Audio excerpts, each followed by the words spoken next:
মোমের আলোর রহস্য। রাত ৮টায় হঠাৎ পাওয়ার কাট হয়ে গেল। ছেলে মোমবাতি জ্বালিয়ে আনল। মোমের আলোতে আমরা দুজনে বসে খাবার খাচ্ছিলাম। হঠাৎ সে বলল, মা, এই আলোতে তুমি কেমন যেন লাগছ। আমি হেসে বললাম, কেমন? সে মোমবাতিটা আমার কাছে এনে বলল, একদম নতুন বউয়ের মতো। আমার হাসি থেমে গেল। তুমি জানো, এই মোমের আলো যেমন অন্ধকার দূর করে, তেমনি তুমি আমার জীবনের অন্ধকার দূর করেছ। তার চোখ মোমের আলোতে জ্বলছিল। কিন্তু আমার হৃদয়ে এখনও অন্ধকার আছে, কারণ আমি তোমাকে স্ত্রী হিসেবে পাইনি। মোমের মোম গলে টেবিলে পড়ছিল। আমি তোমাকে ভালোবাসি মা, এই মোমের মতো জ্বলে জ্বলে। তার হাত টেবিলের উপারে আমার হাতের কাছে এল। যেমন এই মোম নিজেকে পুড়িয়ে আলো দেয়, আমিও তোমার জন্য নিজেকে পুড়িয়ে দিতে রাজি। মোমবাতির শিখা দুলছিল হাওয়ায়। বিয়ে করো আমাকে, আমরা এই মোমের আলোতেই বিয়ে পড়ি। এই গল্পটি সম্পূর্ণ শুনলে আপনাদের পানি অটোমেটিক বের হয়ে যাবে, যত দ্রুত সম্ভব হাতের কাছে টিস্যু নিয়ে বসে পড়ো। বিছানার চাদর যেন নষ্ট না হয় সেটা সম্পূর্ণ খেয়াল রাখার অনুরোধ জানিয়ে গল্পটি এখন শুরু করব। তার আগে সর্বশেষ অনুরোধ, দয়া করে এমন পানি বের করার গল্প নিয়মিত শুনতে আমাদের চ্যানেলটি সকলেই সাবস্ক্রাইব করুন। ধন্যবাদ। হ্যালো বন্ধুরা, আমার নাম মীরা খান। আমার বয়স ৪০ বছর। আমার স্বামীর নাম রফিক খান, বয়স ৪৩ বছর। আমাদের ২ সন্তান, তানভীর আর রিমা। তানভীর ২১ বছর বয়সী, বিশ্ববিদ্যালয়ে পড়ে। রিমা ১৪ বছর বয়সী, স্কুলে যায়। সেদিন সন্ধ্যায় আমি রান্নাঘরে কাজ করছিলাম। হঠাৎ করেই বিদ্যুৎ চলে গেল। পুরো এলাকায় অন্ধকার নেমে এসেছে। তানভীর দৌড়ে এসে বলল, মা, মোমবাতি কোথায়? আমি ড্রয়ার থেকে কয়েকটা মোমবাতি বের করে দিলাম। সে জ্বালিয়ে দিল একটা।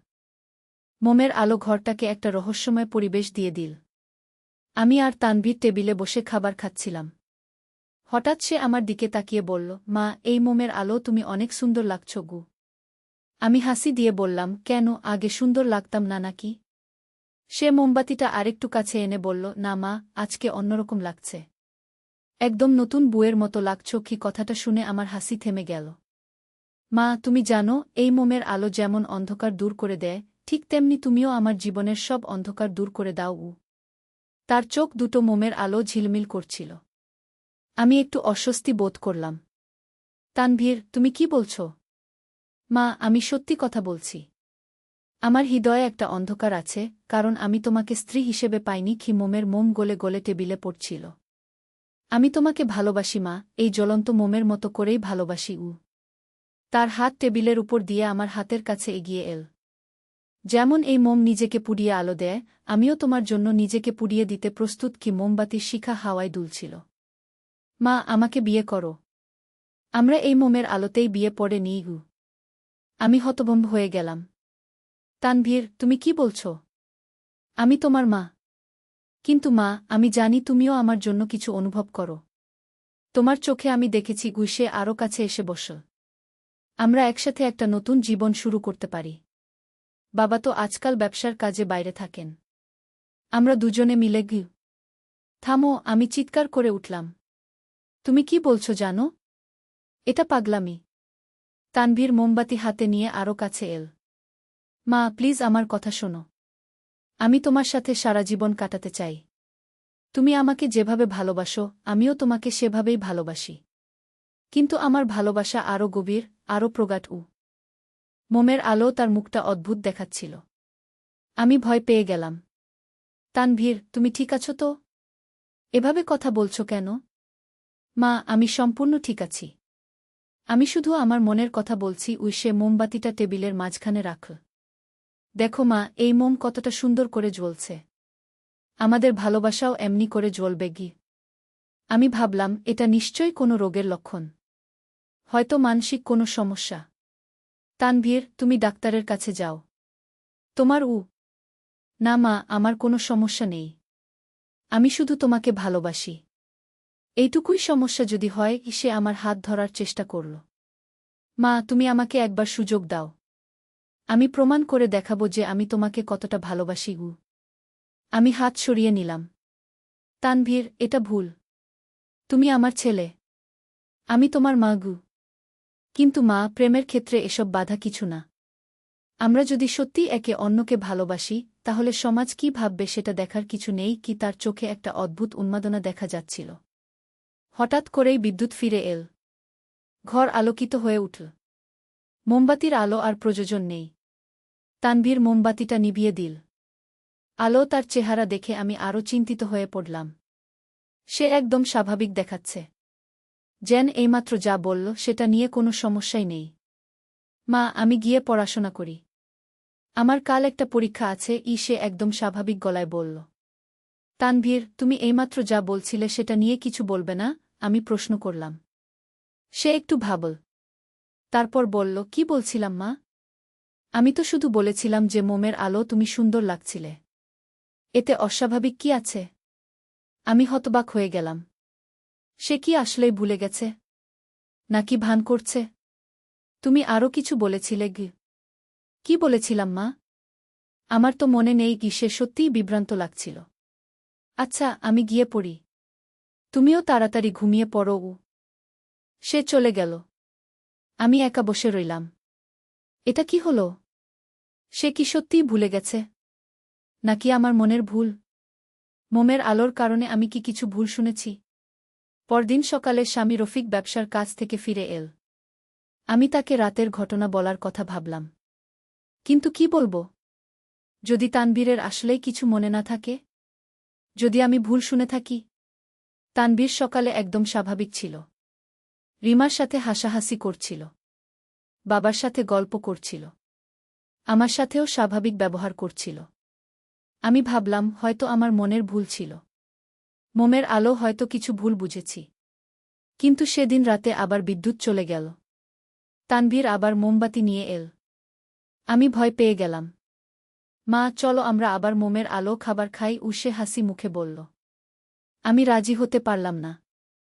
না তানভীর, আমি লাইট আসা পর্যন্ত অপেক্ষা করব গো। কেন মা? গতকাল তো কোনো সমস্যা হয়নি, সে অবাক হয়ে বলল। তোমার কিছু মনে নেই? আমি প্রশ্ন করলাম। কিসের কথা বলছো মা? আমাদের তো ভালোই খাওয়া হয়েছিল গতকাল। সে সত্যিই কিছু মনে করতে পারছে না। আমি আর কিছু বললাম না। ভাবলাম, আমারই হয়তো কোনো সমস্যা হয়েছে। কিন্তু তৃতীয় দিন যখন আবার বিদ্যুৎ চলে গেল এবং তানভীর মোমবাতি জ্বালাল, তখন আবার সেই একই ঘটনা ঘটল। মোমের আলো জ্বলার সাথে সাথেই যেন তানভীরের ব্যক্তিত্ব পাল্টে গেল। সে আবার সেই একই কথা বলতে শুরু করল। মা, এই আলো, তুমি কেমন সুন্দর লাগছ। আমি তোমাকে ভালোবাসি। তুমি আমাকে বিয়ে করো। এইবার আমি বুঝলাম যে এটা কোনো মানসিক সমস্যা নয়। এর পেছনে অন্য কিছু রহস্য আছে। আমি মোমবাতিটার দিকে ভালো করে তাকালাম। এটা দেখতে সাধারণ মোমবাতির মতোই। কিন্তু এর মোম দেখতে একটু অদ্ভুত। এটা সাধারণ সাদা নয়, একটু হলদেটে। আর একটা অদ্ভুত গন্ধ আছে। তানভীর, এই মোমবাতিটা তুমি কোথায় পেয়েছ? আমি জিজ্ঞেস করলাম। মা, এটা আমি একটা পুরনো দোকান থেকে কিনেছিলাম।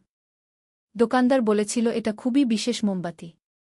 প্রেমিক প্রেমিকারা এটা ব্যবহার করে, কি সে স্বপ্নীলভাবে বলল। কি ধরনের বিশেষত্ব? আমি প্রশ্ন করলাম। দোকানদার বলেছিল, এই মোমের আলো মানুষের মনের গোপন ভালোবাসা প্রকাশ পায়। যারা একে অন্যকে ভালোবাসে কিন্তু প্রকাশ করতে পারে না, এই মোমের আলো তারা সত্যি কথা বলে ফেলে।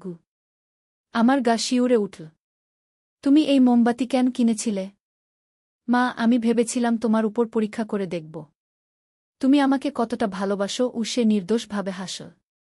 কিন্তু তানভীর, এই মোমের আলো, তুমি যা বলছ সেটা তো সেটা আমার মনের কথা মা। এই মোম আমার মনের গোপন কথা প্রকাশ করে দিচ্ছে। কি সে আমার হাত ধরার চেষ্টা করল? আমি আরও ভয় পেয়ে গেলাম। এই মোমের মধ্যে নিশ্চয়ই কোনো রাসায়নিক পদার্থ আছে যা মানুষের মস্তিষ্কে প্রভাব ফেলে। আমি দ্রুত মোমবাতিটা নিভিয়ে দিলাম। সাথে সাথেই তানভীর স্বাভাবিক হয়ে গেল। মা, আলো নিভিয়ে দিলে কেন? আমি তো পড়াশোনা করছিলাম। তানভীর, তুমি কি মনে করতে পারো এই মোমের আলো তুমি আমাকে কি বলেছিলে? কি বলেছিলাম মা? আমার তো কিছু মনে নেই। সে সত্যিই অবাক লাগছিল। আমি বুঝলাম যে এই মোমের প্রভাবে তানভীরের অবচেতন মন সক্রিয় হয়ে ওঠে। কিন্তু পরে সে কিছু মনে রাখতে পারে না। পরদিন আমি সেই দোকানে গেলাম যেখান থেকে তানভীর মোমবাতি কিনেছিল। দোকানটা ছিল পুরনো ঢাকার একটা সরু গলিতে। দোকানদার ছিল একজন বৃদ্ধ মানুষ। আমি তাকে মোমবাতির কথা জিজ্ঞেস করলাম। সেই মোমবাতি। সেটা আমার দাদুর আমল থেকে আমাদের দোকানে আছে। কি সে রহস্যময়ভাবে হাসল। এই মোমবাতি তৈরি হয়েছিল একজন তান্ত্রিকের দ্বারা। এর মোম বিশেষ ভেষজ দিয়ে তৈরি। কি ধরনের ভেষজ? আমি প্রশ্ন করলাম। এমন কিছু ভেষজ যা মানুষের অবচেতন মনকে জাগ্রত করে। মানুষ তার মনের গভীরে লুকিয়ে রাখা আকাঙ্ক্ষাগুলো প্রকাশ করে ফেলে, কি দোকানদার ব্যাখ্যা করল। এটা কি ক্ষতিকর? আমি চিন্তিতভাবে জিজ্ঞেস করলাম। ক্ষতিকর নয়, কিন্তু এটা মানুষের মনের সত্যিকারের আকাঙ্ক্ষা প্রকাশ করে। কখনো কখনো সেই আকাঙ্ক্ষা সামাজিকভাবে গ্রহণযোগ্য নয়। আমি আরও বিস্তারিত জানতে চাইলাম। দেখুন, আমাদের মনে অনেক কিছু থাকে যা আমরা প্রকাশ করি না। কখনো লজ্জায়, কখনো ভয়ে, কখনো সামাজিক বাধার কারণে। এই মোমের ধোঁয়ায় এমন কিছু উপাদান আছে যা সেই বাধাগুলো সাময়িকভাবে দূর করে দেয়। কিন্তু পরে কেন মনে থাকে না? আমি প্রশ্ন করলাম। কারণ অবচেতন মন জেগে উঠে কথা বলে। কিন্তু চেতন মন তখন নিষ্ক্রিয় থাকে। তাই স্মৃতি সংরক্ষিত হয় না। আমি এই মোমবাতির ক্ষতিকর দিক সম্পর্কে জিজ্ঞেস করলাম। এটা আসলে ক্ষতিকর নয়। কিন্তু এটা এমন সত্য প্রকাশ করতে পারে যা শোনার জন্য মানুষ প্রস্তুত নয়। যেমন আপনার ছেলের ক্ষেত্রে যা হয়েছে, কি দোকানদার আমার মুখের ভাব দেখে বুঝে গেল। আপনি বলতে চাইছেন তানভীর সত্যিই? আমি কথা শেষ করতে পারলাম না। হ্যাঁ, তার অবচেতন মনে আপনার প্রতি এই ধরনের অনুভূতি আছে। কিন্তু এটা অস্বাভাবিক নয়। অনেক ছেলেরই মায়ের প্রতি এই ধরনের জটিল অনুভূতি থাকে। সাইকোলজিতে এটাকে ইডিপাস কমপ্লেক্স বলে। আমি হতাশ হয়ে গেলাম। তাহলে আমি কি করব? এই মোমবাতি ব্যবহার করা বন্ধ করুন। তানভীরকে কোনো সাইকোলজিস্টের কাছে নিয়ে যান। এই ধরনের অনুভূতি কাউন্সেলিংয়ের মাধ্যমে নিয়ন্ত্রণ করা যায়। আমি সেই মোমবাতিটা দোকানদারের কাছে ফিরিয়ে দিতে চাইলাম। না, এটা আপনি ধ্বংস করে দিন। পুড়িয়ে ফেলুন। কিন্তু খেয়াল রাখবেন, পোড়ানোর সময় যেন ধোয়া নিঃশ্বাসের সাথে না নেন। আমি বাড়ি ফিরে এসে সেই মোমবাতিটা নিয়ে বাগানে গেলাম। একটা লোহার পাত্রে রেখে আগুন দিলাম। মোমবাতিটা জ্বলতে শুরু করল। একটা অদ্ভুত নীল আলো বের হল। তারপর একটা তীব্র গন্ধ। আমি দূরে সরে গেলাম। মোমবাতিটা পুরোপুরি পুড়ে ছাই হয়ে গেল। সেদিন থেকে আর কখনো বিদ্যুৎ চলে গেলেও তানভীরের আচরণে কোনো পরিবর্তন হয়নি। সে স্বাভাবিক মোমবাতি জ্বালিয়েছে, কিন্তু সেই অদ্ভুত কথাবার্তা আর বলেনি। কয়েকদিন পর আমি তানভীরের সাথে এই বিষয়ে আলোচনা করার সিদ্ধান্ত নিলাম। আমি তাকে বললাম যে সে একজন কাউন্সেলরের সাথে কথা বলুক। কেন মা? আমার কোনো সমস্যা তো নেই, সে অবাক হয়ে বলল। আমি তাকে পুরো ঘটনাটা বললাম। সেই মোমবাতির কথা, তার আচরণের কথা। সে প্রথমে বিশ্বাস করতে পারল না। মা, আমি সত্যিই এসব বলেছিলাম? সে হতবাক হয়ে জিজ্ঞেস করল। হ্যাঁ তানভীর। আমি তোমাকে মিথ্যা বলবো কেন? সে কিছুক্ষণ চুপ করে রইল। তারপর বলল, মা, আমার মনে কিছুই নেই। কিন্তু যদি আমি সত্যিই এসব বলে থাকি, তাহলে আমি ক্ষমা চাই। তানভীর, এটা তোমার দোষ নয়। এটা মানসিক একটা অবস্থা। কাউন্সেলিংয়ের মাধ্যমে এটা ঠিক হয়ে যাবে। তানভীর রাজি হল। আমরা একজন বিখ্যাত সাইকোলজিস্টের কাছে গেলাম। ডাক্তার তানভীরের সাথে কয়েকটা সেশন করল। কয়েক মাস পর তানভীর অনেক উন্নতি করল। সে আমাকে বলল যে তার মনে এখন আর সেই ধরনের অনুভূতি নেই। সে বুঝতে পেরেছে যে এটা ছিল একটা মানসিক জটিলতা। কিন্তু এই পুরো ঘটনার মাঝে একটা নতুন রহস্যের সূচনা হল। একদিন রিমা আমার কাছে এল। সে কিছুটা ভয় পেয়েছিল। মা, আমি ভাইয়াকে নিয়ে একটা অদ্ভুত স্বপ্ন দেখেছি। সে ছোট্ট গলায় বলল। কি ধরনের স্বপ্ন? আমি জিজ্ঞেস করলাম। স্বপনে দেখলাম ভাইয়া একটা মোমবাতি জ্বালিয়ে আমার সাথে অদ্ভুত কথা বলছে। সে বলছে যে সে আমাকে ভালোবাসে। তারপর সে আমাকে বিয়ে করতে বলছে। আমার মাথা ঘুরে গেল। রিমা, তুমি কি আগে কখনো আমাদের কথোপকথন শুনেছ? না মা, আমি তো কিছু শুনিনি। এটা শুধু একটা স্বপ্ন। রিমা নির্দোষভাবে বলল। আচ্ছা, তুমি কি এই স্বপ্নটা আগেও দেখেছ? আমি প্রশ্ন করলাম। হ্যাঁ মা। গত কয়েকদিন ধরে প্রায় প্রতি রাতেই দেখছি। রিমা চিন্তিতভাবে বলল। আমি আরও চিন্তিত হয়ে গেলাম। এটা কি কোনো কাকতালীয় ঘটনা? নাকি সেই মোমবাতির প্রভাব এখনও বাকি আছে? আমি রিমাকে ডাক্তারের কাছে নিয়ে গেলাম। ডাক্তার বলল যে এটা সম্ভবত পারিবারিক পরিবেশের প্রভাব। রিমা হয়তো অবচেতনভাবে কিছু বুঝে ফেলেছে। কিন্তু আমার মনে সন্দেহ ছিল। আমি আবার সেই দোকানদারের কাছে গেলাম। আপনি সেই মোমবাতিটা পুড়িয়ে ফেলেছেন? সে জিজ্ঞেস করল। হ্যাঁ, পুড়িয়ে ফেলেছি। আমি বললাম। কিন্তু ধোঁয়াটা কোথায় গেছে সে আরও জানতে চাইল। ধোঁয়া তো হাওয়ায় উড়ে গেছে আমি বললাম। দোকানদার চিন্তিত হয়ে পড়ল। এটা ভুল হয়েছে। সেই ধোঁয়ায় মোমের সব শক্তি ছিল। এখন সেটা বাতাসে মিশে গেছে এর মানে কি? আমি ভয় পেয়ে জিজ্ঞেস করলাম। এর মানে হলো যে আপনার বাড়ির চারপাশের বাতাসে এখনও সেই ভেষজের প্রভাব আছে। যারাই সেই বাতাসে শ্বাস নেবে তাদের অবচেতন মন জেগে উঠবে আমি আরও বিস্তারিত জানতে চাইলাম। দেখুন, এই ধরনের তান্ত্রিক বস্তু সাধারণ পদ্ধতিতে ধ্বংস করা যায় না। এর জন্য বিশেষ আচার অনুষ্ঠান লাগে। আপনি যেভাবে পুড়িয়েছেন তাতে মোমটা শেষ হয়েছে, কিন্তু এর শক্তি আরও বিস্তৃত হয়ে গেছে তাহলে এখন কি করব? আমি হতাশ হয়ে জিজ্ঞেস করলাম। আপনাকে একজন তান্ত্রিকের কাছে যেতে হবে। কিংবা আপনার বাড়ি ছেড়ে অন্য জায়গায় চলে যেতে হবে আমি বাড়ি ফিরে স্বামী রফিককে সব কিছু খুলে বললাম।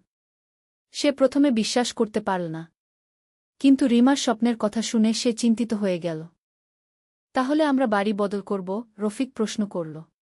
কিন্তু তার আগে একবার তান্ত্রিকের কাছে যাই। হয়তো কোনো সমাধান পাওয়া যাবে আমি বললাম। আমরা একজন বিখ্যাত তান্ত্রিকের কাছে গেলাম। তিনি আমাদের পুরো ঘটনা শুনল। তারপর বলল যে তিনি আমাদের বাড়িতে গিয়ে দেখবেন। পরদিন তান্ত্রিক আমাদের বাড়িতে সে পুরো বাড়ি ঘুরে দেখল। বাগানের সেই জায়গাটাও দেখল যেখানে আমি মোমবাতি পুড়িয়েছিলাম। হ্যাঁ, এখানে এখনও সেই শক্তির অস্তিত্ব আছে তান্ত্রিক বলল। কিন্তু এটা এখন আর ক্ষতিকর নয়। এটা ধীরে ধীরে দুর্বল হয়ে যাচ্ছে কতদিন লাগবে? আমি জিজ্ঞেস করলাম। আরও কয়েক মাস। তবে আমি একটা বিশেষ পূজা করে দিতে পারি যাতে এটা আরও তাড়াতাড়ি শেষ হয় তান্ত্রিক বলল। তান্ত্রিক একটি বিশেষ পূজা করল। সে বাড়ির চারদিকে কিছু ভেষজ পুড়িয়ে দিল। একটা সুগন্ধ ছড়িয়ে গেল। এখন আর কোনো সমস্যা হবে না তান্ত্রিক আমাদের আশ্বাস দিল। সত্যিই সেদিনের পর থেকে রিমার আর সেই ধরনের স্বপ্ন হয়নি। তানভীরও সম্পূর্ণ স্বাভাবিক হয়ে গেল। কিন্তু এই পুরো ঘটনার মধ্য দিয়ে আমি একটা গুরুত্বপূর্ণ শিক্ষা পেলাম। অজানা বস্তুর সাথে পরীক্ষা-নিরীক্ষা করা কতটা বিপজ্জনক হতে পারে। আজকে এই ঘটনার কয়েক বছর পর আমি এই গল্প বলছি। তানভীর এখন চাকরি করে। তার একটা ভালো মেয়ের সাথে বিয়ের কথাবার্তা চলছে। রিমাও বড় হয়েছে। সে এখন কলেজে পড়ে। আমরা সবাই এই ঘটনাকে একটা দুঃস্বপ্ন হিসেবে ভুলে যাওয়ার চেষ্টা করেছি। কিন্তু মাঝে মাঝে রাতে যখন বিদ্যুৎ চলে যায় এবং কেউ মোমবাতি জ্বালায়, তখন আমার সেই ভয়ঙ্কর রাতের কথা মনে পড়ে যায়। সেদিন আমি বুঝেছিলাম যে আমাদের মনের গভীরে কত রহস্য লুকিয়ে আছে, যা আমরা নিজেরাই জানি না। আর সেই রহস্যের সামনে দাঁড়ানো কতটা ভয়ঙ্কর হতে পারে। মোমের সেই আলোর রহস্য আমার জীবনে একটা অদ্ভুত অধ্যায় রচনা করেছিল, যেটা আমি কখনোই ভুলতে পারব না। কিন্তু এই গল্পের শেষ এখানেই নয়। কারণ কয়েক মাস আগে একটা অদ্ভুত ঘটনা ঘটেছে। একদিন রিমা বাজার থেকে কিছু জিনিস কিনে এনেছিল। তার মধ্যে একটা ছোট্ট প্যাকেট ছিল। আমি জিজ্ঞেস করলাম, এটা কি? মা, এটা একটা বিশেষ ধূপ। দোকানদার বলেছে এটা জ্বালালে মনের শান্তি পাওয়া যায়। রিমা নির্দোষভাবে বলল। আমি প্যাকেটটা খুলে দেখলাম। ভেতরে কয়েকটা কাঠি ছিল। দেখতে সাধারণ ধূপের মতোই। কিন্তু একটা অদ্ভুত গন্ধ আছে। আমার মনে পড়ে গেল সেই মোমবাতির কথা। আমি রিমাকে বললাম, এটা আর জ্বালিও না কেন মা? এটা তো শুধু ধূপ। রিমা অবাক হয়ে বলল। আমি তাকে সেই পুরনো ঘটনার কথা মনে করিয়ে দিলাম। রিমা বুঝল এবং ধূপের প্যাকেটটা ফেলে দিল। কিন্তু সেদিন রাতে একটা অদ্ভুত স্বপ্ন দেখলাম। স্বপনে দেখলাম সেই পুরনো দোকানদার আমার সামনে দাঁড়িয়ে হাসছে। সে বলল, আপনি ভেবেছিলেন সব শেষ হয়ে গেছে? কিন্তু এটা তো শুধু শুরু। স্বপ্ন থেকে উঠে আমি ভয় পেয়ে গেলাম। আমি বুঝলাম যে আমাদের এই রহস্যময় অভিজ্ঞতা এখনও সম্পূর্ণ শেষ হয়নি। হয়তো আরও অনেক কিছু অপেক্ষা করে আছে। কিন্তু এবার আমি আরও সতর্ক। আমি জানি যে অজানা শক্তির সাথে খেলা কতটা বিপজ্জনক। তাই যে কোনো অস্বাভাবিক বস্তু দেখলেই আমি সতর্ক হয়ে যাই। এই গল্পটি আমার জীবনের একটা অবিস্মরণীয় অধ্যায়, যেটা আমাকে শিখিয়েছে যে আমাদের চারপাশে কত রহস্য লুকিয়ে আছে। আর সেই রহস্যের সামনে আমাদের কতটা অসহায় হতে হয়। মোমের আলোর সেই রহস্যময় রাতগুলো আমার মনে চিরকালের জন্য গেঁথে থাকবে। আর প্রতিবার কোনো মোমবাতি দেখলেই আমার সেই ভয়ঙ্কর স্মৃতি জেগে ওঠে। এই গল্প শুনে যারা ভাবছেন যে এটা সব মনের ভুল বা কল্পনা, তাদের বলবো, রহস্য শুধু গল্পেই থাকে না, বাস্তব জীবনেও এর অস্তিত্ব আছে। আর সেই রহস্যের মুখোমুখি হওয়ার অভিজ্ঞতা একবার হলে সারা জীবনের জন্য মনে থেকে যায়। আজ এই গল্প বলার পর আমার মনে হচ্ছে যেন একটা বড় বোঝা নেমে গেছে। হয়তো এভাবে গল্প বলার মাধ্যমে আমি সেই ভয়ঙ্কর স্মৃতি থেকে কিছুটা মুক্তি পেয়েছি। কিন্তু আমি জানি না যে ভবিষ্যতে আরও কোনো রহস্যময় ঘটনা অপেক্ষা করে আছে কিনা। তবে যদি থাকে তাহলে আমি এবার আরও প্রস্তুত থাকব। এই গল্পটি শুনে যারা নিজেদের জীবনেও এই ধরনের অদ্ভুত ঘটনার সম্মুখীন হয়েছেন, তারা বুঝতে পারবেন যে এর পেছনে কোনো না কোনো রহস্য লুকিয়ে আছে। আর সেই রহস্যের সমাধান খোঁজার চেষ্টায় আমরা কখনো কখনো আরও বড় বিপদে পড়ে যাই। তাই আমার পরামর্শ হল, অজানা কিছুর সাথে পরীক্ষা-নিরীক্ষা করার আগে ভালো করে ভেবে নিন। কারণ কিছু রহস্য না জানাই ভালো। আমার এই মোমের আলোর রহস্যময় গল্প এখানেই শেষ। কিন্তু জীবনের রহস্য কখনো শেষ হয় না। প্রতিদিনই নতুন কোনো রহস্যের সামনে আমাদের দাঁড়াতে হয়। আর সেই রহস্যের সমাধান খুঁজতে গিয়ে আমরা জীবনের নতুন নতুন অধ্যায় রচনা করি।